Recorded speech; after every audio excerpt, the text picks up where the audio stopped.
선지서의 주제는 한마디로 회복입니다. 에스겔서를 포함한 모든 선지서가 그렇습니다. 에스겔서는 무엇으로부터의 회복입니까? 하나님의 심판으로 무너진 성전의 회복입니다. 에스겔서의 구속사는 죄에 대한 하나님의 공격과 의에 대한 하나님의 사랑으로 대조적인 복음의 양면성을 나타내고 있습니다. 그래서 에스겔 1장 4절과 43장 3절에서 표현하듯이 에스겔은 갈대아 군사를 이끌고 앞장서 오는 하나님을 보게 됩니다. 바로 예레미야 21장 13절에서 말하는 너희가 말하길 누가 내려와서 우리를 치리요 누가 우리의 거처에 들어오리려 하거니와 나는 내 대적이다. 이렇게 하나님께서 이스라엘 백성을 향해서 너희들의 대적이 나다. 이렇게 말씀하고 계십니다. 바로 우리 안에 우상이 있으면 우상의 대적이 되시는 하나님이 치시게 되는 것을 보여주는 것입니다. 그리고 의에 대한 하나님의 사랑을 에스겔 34장 23절, 37장 26절을 통해서 한 목자를 세운다. 다윗의 자손으로 오실 예수 그리스도를 통한 화평의 언약을 세워서 영원한 언약이 되게 하시겠다. 이러한 이야기를 에스겔서에서 펼치고 있습니다. 그래서 에스겔서에 앞서 예레미야 선지서가 등장을 했는데 예레미야서에서는 사람의 마음에 더러운 죄를 보여줬습니다. 기록하고 있습니다. 그런데 에스겔서는 이 사람 마음의 더러운 죄를 성전을 통해서 설명하고 있습니다. 바로 우리 마음의 폐부의 그 더러움은 눈에 보이지 않지만 보이는 성전을 통해서 설명하면서 에스겔서의 전반부가 흘러가고 후반부에서는 그 보이는 성전이 회복되는 모습을 통해서 우리의 심령에 새 마음과 새 영이 부어졌을 때 회복되어지는 우리의 심령의 회복, 그것을 설명해주고 있는 것입니다. 그래서 에스겔서의 전체적인 흐름을 보면요. 첫 번째는 1장에서 24장, 이스라엘에 대한 심판을 기록합니다. 바로 우상을 제거하고 하나님의 백성이 되게 하려는 목적을 기록하고 있습니다. 그래서 하나님은 이렇게 패역한 백성들을 그 죄를 진멸하는 방법을 예루살렘 성을 무너뜨리는 것을 통해서 설명하고 있습니다. 그리고 하나님은 그 예루살렘 성전을 어떻게 하시나요? 떠나신다고 하십니다. 어디로 가신다고 하셨죠? 바벨론으로 가신다고 합니다. 바로 그곳에 가서 너희들의 임시 성소가 되어주겠다. 그렇게 얘기하시면서 하나님이 없는 성전은 뭡니까? 단지 건물에 불과합니다. 그리고 에스겔서는 성전이 건물의 개념이 아니고 성전은 하나님 자신이라는 것을 계속해서 설명하고 있는 것입니다. 그리고 두 번째 단락에서는 열국에 대한 심판을 기록하고 있습니다. 바로 우상을 제거하는 그 심판의 목적이 나타나는데요. 이 심판을 얘기하면서도 이스라엘 백성의 회복이 전제된 포함된 심판을 얘기합니다. 그리고 후반부로 들어서면서 33장에서 39장에서는 역사적 회복을 통해서 그리스도의 초림으로 성취될 구원의 예표를 보여줍니다. 바로 새 언약의 예표인데요. 우리가 허물과 죄로 죽었던 마른 뼈와 같은 존재를 무덤에서 이끌어내서까지 구원하시는, 그리고 예수 그리스도의 새 언약으로 우리를 참 성전으로 건축해 가시는 하나님의 마음을 보여주고 있습니다. 그리고 마지막 단락은 종말적 회복을 40장에서 48장이 기록하고 있습니다. 그래서 여기서는 그리스도의 재림으로 완성될 메시아 왕국의 예표를 나타내고 있습니다. 이 종말적 회복은 회복된 성전과 영광된 성전, 이 두 단락으로 나눠서 볼 수가 있습니다. 회복된 성전이라는 것은 무너진 성전은 어떻게 회복될 것인가 하는 이야기를 하고 있습니다. 에스겔은 회복된 새 성전의 환상을 보게 됩니다. 그런데 이 성전은 솔로몬 성전이나 1차 포로로 귀환하여서 재건됐던 그 스룹바벨에 의한 성전, 그것과는 다르고 오히려 계시록 21장, 22장에 등장하는 성전과 유사합니다. 그래서 결국 이 회복된 새 성전은 예수 그리스도의 재림을 통한 완전한 구원을 의미하는 것입니다. 그리고 네, 회복된 이 새 성전의 구조는 예수 그리스도의 복음을 재현하고 있습니다. 바로 새 성전의 구조 속에는 40장에는 성전의 앞마당에서 희생 제물로 준비되신 예수 그리스도의 모습, 41장은 지성소의 모습으로 예수 그리스도의 죽으심을, 그리고 42장은 제사장의 모습으로 이렇게 3대 제사의 조건이 레위기에서 기록된 3대 구성 요소가 다 등장을 하면서 결론적으로 43장에서 임마누엘 대신 예수 그리스도의 은혜와 진리가 충만한 모습이 결론적으로 기록되고 있습니다. 이렇게 회복된 성전이 이제 후반부에 결론적으로 영광된 성전으로 이어지는데요. 좀 전에 봤던 회복된 성전은 구원이 어떻게 발생하느냐 하는 구원을 보여주는 모습이라면, 이 영광된 성전은 이제 다시 영광스러운 하나님이 들어오신 성전, 곧 구원받은 사람들이 어떻게 살 거냐 하는 구원의 삶을 보여주는 성전의 모습입니다.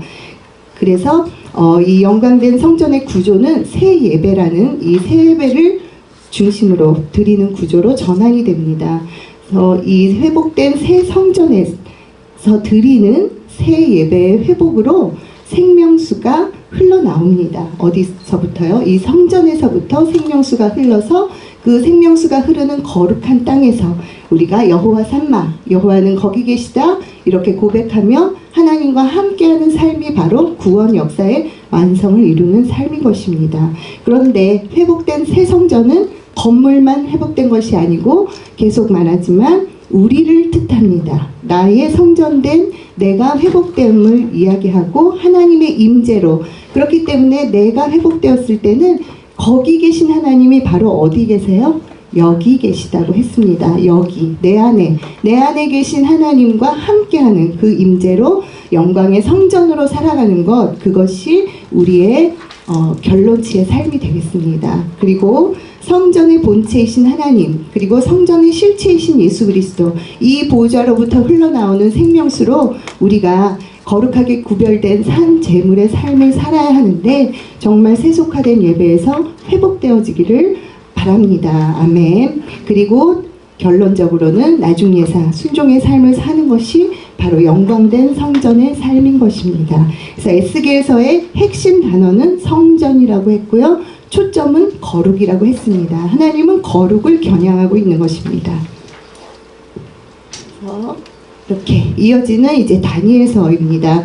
에스겔서에서 영광된 성전으로 살아라, 이렇게 사는 것이 영광된 성전이야 라고 가르쳐준 그 내용의 실제 사례의 모습으로 다니엘서를 기록하고 있습니다. 그래서 다니엘이라는 인물은 에스겔보다 먼저 1차 포로로 잡혀왔던 인물이고, 바벨론의 느부갓네살 왕, 메대의 다리오 왕, 바사의 고레스 왕까지 이렇게 왕권이 바뀌어도 계속 말하자면 총리 같은 역할을 하는 출중한 인물이었고요.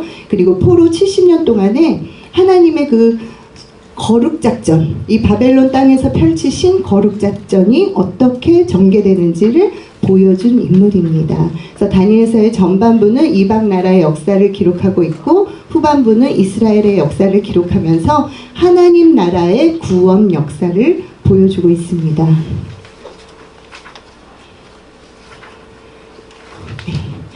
다니엘서에서는 좀 전에 봤던 에스겔의 예언이 성취되는 것을 우리가 확인할 수가 있습니다. 여기 박스 안에 말씀이 있죠. 다 같이 한번 읽어보겠습니다. 시작.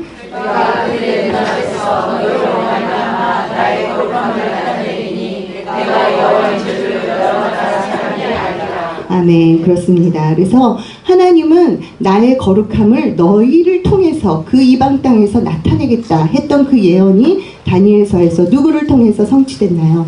다니엘과 세 친구들이 왕의 진미와 포도주로 더럽히지 않겠다 하는 뜻을 세우고 거룩하게 살게 됨으로써 풀무불 사건과 사자불 사건과 같은 사건을 벌어지고, 이 사건을 통해서 느부갓네살, 다리오 이런 이방 왕의 입을 통해서 사람을 구원할 신은 오직 하나님이라는 조서를 반포하는 기적 같은 사건이 벌어진 것입니다. 그래서 우리의 삶 가운데도 풀무불 같고 사절굴 같은 사건을 통해서 우리는 하나님의 거룩을 나타낼 기회를 갖게 되는 것이라는 것을 교훈할 수 있습니다.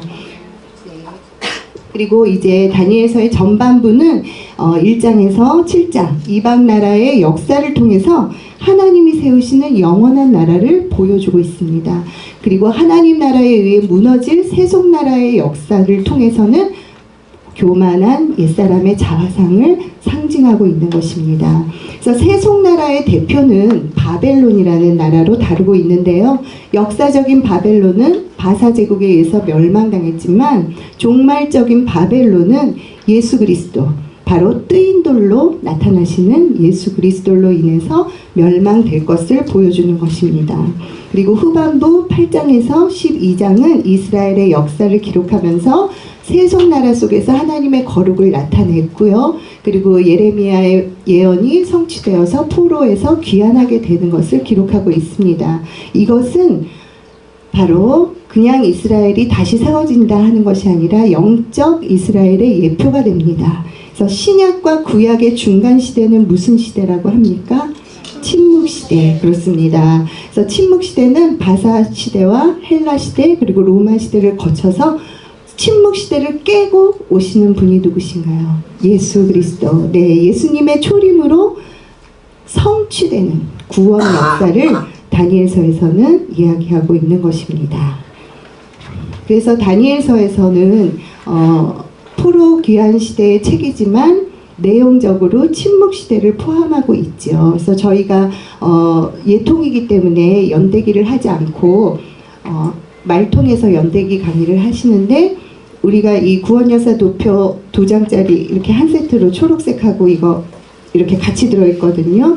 요 파란색의 뒤에 보시면 열쇠시대, 성경의 열쇠시대를 한 문장으로 잘 외울 수 있게 되어 있는 문장이 있어요. 이따가 이제 조나눔에서 조장님하고 같이 읽어보시면서 이 문장을 딱 머릿속에 넣어두시면 시대가 잘 확인되실 것입니다. 네, 그래서 이제 다니엘서까지 해서 대선지서 5권까지 끝나고 소선지서로 들어가는 입구에서 우리가 이 구원 역사 도표 한번 보겠습니다. 특별히 늘 말씀드렸지만 여기 가운데 보이지 않는 줄이 있다고 이렇게 줄을 딱 그으시면 이쪽에 1번, 2번, 6번 이렇게 해서 이쪽 줄이 다 역사서 그리고 이쪽 오른쪽이 선지서에 해당이 됩니다. 그리고 우리가 봤던 좀 전에 대선지서는 여기 있죠. 5번에 분열 포로시대의 대선지서 5권이 있습니다. 그리고 이제 들어갈 소선지서는 4번 분열왕국 시대 포로시대의 소선지서 12권 중에서 5권 첫 번째 삼각형에 해당됩니다. 그래서 이 첫 번째 삼각형 중에서 호, 율, 암, 옵, 연 이렇게 5권의 순서는 문학적인 편집, 성경의 편집이죠. 성경 순서대로 기록되어져 있는 것이고요. 이 시대는 북이스라엘이 멸망하기 전입니다. 그렇기 때문에 우리는 다시 분열 왕국 시대로 돌아가는 것이죠. 그래서 열왕기하 14장에 기록된 내용이고 여로보암 2세가 통치하던 시대이고 760년경입니다. 그래서 이 삼각형 3개의 연대는 가운데 삼각형이 700년이다. 이것만 딱 외워두시면 위로 60, 아래로 60 더하기 빼기 하시면 기억하기가 쉽습니다. 그리고 요 가운데 요엘서와 오바다서를 이렇게 묶어서 돼지꼬리로 표시한 것은 시대가 불분명한 2권의 책이기 때문입니다. 그래서 북이스라엘에서 활동했던 호세아, 아모스, 요나 이 선지자를 이렇게 기록하고 있고요. 그래서 이따가 또 조나눔 하시면서 이렇게 배우는 내용을 조금씩 표를 가지고 확인하시면 외우시는 데 도움이 될 겁니다. 네, 소선지서를 보겠습니다. 그래서 다니엘서에서 이스라엘의 포로 귀환 역사를 통해서 뭘 보여줬다고 했냐면 영적 이스라엘을 설명했습니다. 그런데 이제 시대의 연대순으로 책을 보면 다니엘 다음에 호세아서가 아닌데 성경은 다니엘 다음에 호세아서를 편집해 놓았죠. 호세아서가 바로 이어지면서 이 영적 이스라엘이 무엇으로 성립되는가? 혼인이라는 언약 관계로 성립된다는 것을 확인시켜 주는 것입니다. 그래서 호세아서 이 북이스라엘에 해당되는 5권의 세모 이 삼각형 안에 책들의 주제는 구원입니다. 우리 표에 보면 구원, 복음, 성전 세 가지 주제가 역사서, 선지서에 동일하게 있는 거 기억하실 겁니다. 이게 첫 번째 주제, 구원입니다. 그래서 호세아서는 구원의 근거를 설명하고 있습니다. 바로 하나님의 사랑이라는 것이죠. 그런데 하나님의 사랑은 그냥 막 이렇게 움직이는 것이 아니라 혼인, 언약 관계를 기준으로, 언약을 기준으로 움직이는 것이라는 것을 보여주고 있습니다.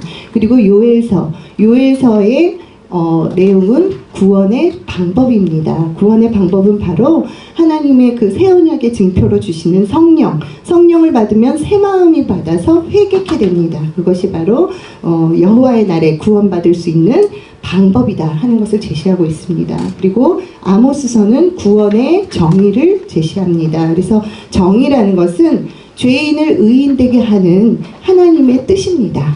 그리고 거룩한 하나님의 의의입니다.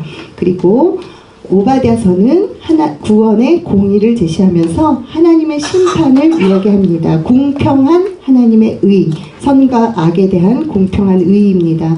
그래서 우리에게는 이 정의와 공의가 동시에 실행되고 있다는 것을 알 수가 있습니다. 그리고 요나서는 구원의 표적을 제시하면서 구원과 구원의 삶을 나타내 줍니다. 그래서 회개하는 자에게 나타나는 하나님의 은혜를 요나서를 통해서 보여주고 있습니다. 그래서 니느웨 백성은 그 당시에 악독하기로 유명했는데 그들은 요나의 외침에 회개하였다. 짐승까지도 금식을 하며 회개를 했는데 이제 700년 후에 오신 예수님이 이 이야기를 하시면서 지금 너희는 내 말을 듣고도 회개치 않는다 하면서 더 악하다고 하셨죠. 근데 오늘날 기록된, 이미 선포되었고 그리고 오늘날은 기록된 말씀으로 우리에게 들려주시는 이 선지서의 경고와 여러 가지 훈계를 우리가 듣고도 믿지 않고 따르지 않고 회개치 않는다면 더욱 악독한 존재가 될 수 있다는 것을 우리가 두려운 마음으로 기억해야 할 것 같습니다. 시간이 많이 지났으므로 오늘은 주제 말씀을 생략하고요. 예통은 예수 통치로 예스, 아멘 되는 것이고요. 90일 동안 성경이 구속사로 관통됩니다. 그리고 나중예사, 천국용사가 더해집니다.